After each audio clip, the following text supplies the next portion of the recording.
I was on Reddit. I go on Reddit, Wall Street Bets. Today they were featuring the turtle.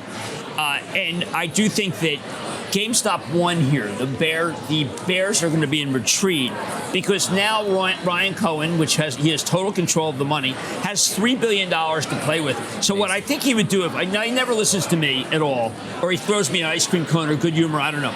But they now have the money to be able to write a check to any mall in the world. They do have 4,000 stores. They could get out of every lease, close every single GameStop by my take for a couple $1 billion and start over. And that's just unbelievable. So my hat is off to what they did in terms of being able to take advantage of the memesters. To refresh people, they were doing an at-the-market offering led by Jefferies. They've been selling every day for the company, raising money for the company.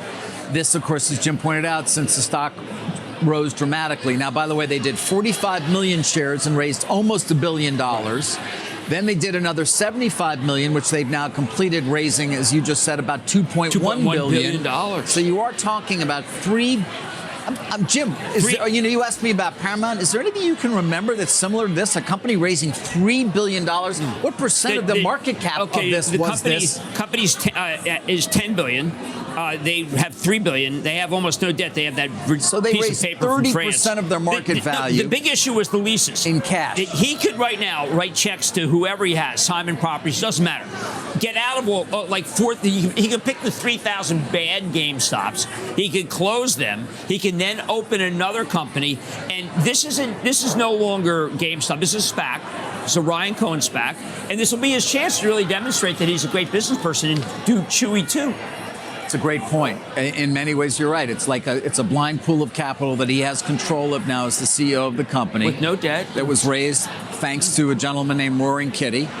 Right. Who's virtually incomprehensible when I watched him on Friday.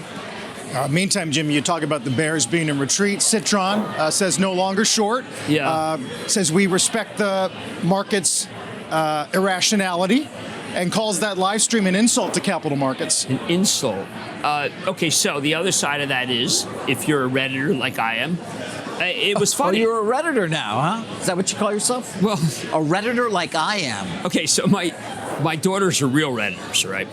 And I said something against Roaring Kitty, and I got Dad, you don't slapped. get it. Oh yeah, I mean, like, Dad, did you watch Dumb Money? Your friend David Faber's the star of Dumb Money. I bet you he thought that Roaring Kitty was funny. I said, no, I don't think he did. You were the star, though. I didn't. I didn't find it funny. I didn't find it informative. Well, I found it a waste of my time. Did Gabe really hang up right before he was going to go on? No, in real. No, come on. It's fictionalized. It's fictionalized. Well, I think if you look, it's in the realm of reality. Kitty is the hero of that movie. They made him the hero of that movie. That's what we're all talking about. They did make him the hero of that movie. So if he wants to have a Heineken, is a Heineken? He was the hero of that movie. So that's what's going on. People don't understand. In Hollywood, you need bad guys, good guys. So, well, the rich people were the bad guys, and that's kind of where people are. I don't know.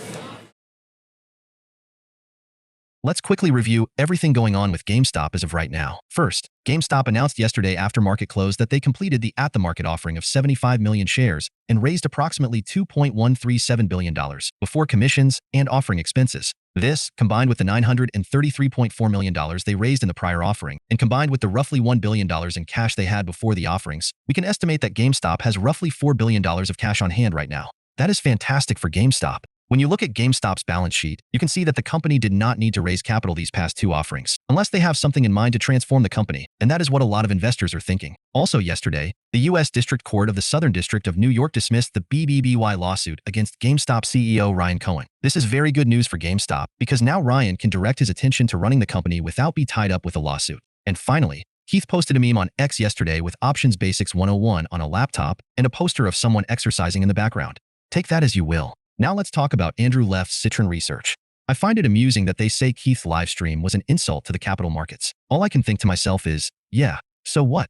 Keith is just an ordinary guy minding his business, posting memes online, and sharing his opinions and his positions transparently with everyone. There's nothing wrong with that. Nothing at all. In my opinion, A greater insult to the capital markets would be when notorious short sellers use the smash and grab strategy. Some time ago, Andrew Left spoke with Bloomberg about using the smash and grab strategy. This is when a short seller takes a short position in a company's stock, publishes a horrible scathing article about that company, and then sells their short position within 30 minutes of the article being published. In other words, they cash in on the panic that they themselves have caused at the expense of everyone else before anyone has time to verify or refute their claims. Is that not an insult to the capital markets? I'll let you decide. At the end of the day, what individual investors want is simple, and nothing we're advocating for is beyond the realm of reason.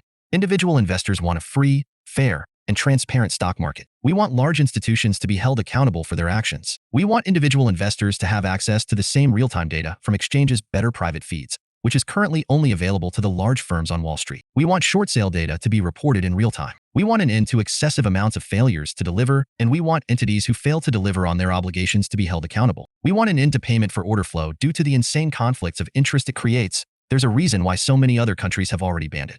We want the exchanges to be not-for-profit utilities as they once were. The exchanges becoming for-profit ventures has created so many conflicts of interest at the expense of individual investors. We want increased competition among market makers, and we want all of individual investors' orders to be routed directly to lit transparent exchanges rather than opaque alternative trading systems known as dark pools. Ultimately, it's simple. What we want is a stock market that offers a truly level playing field for all investors. Please leave a like on this video so more people will see it. And while you're down there, please consider subscribing. It's free, and you can always change your mind. Thanks for watching, and hopefully I'll see you in the next video.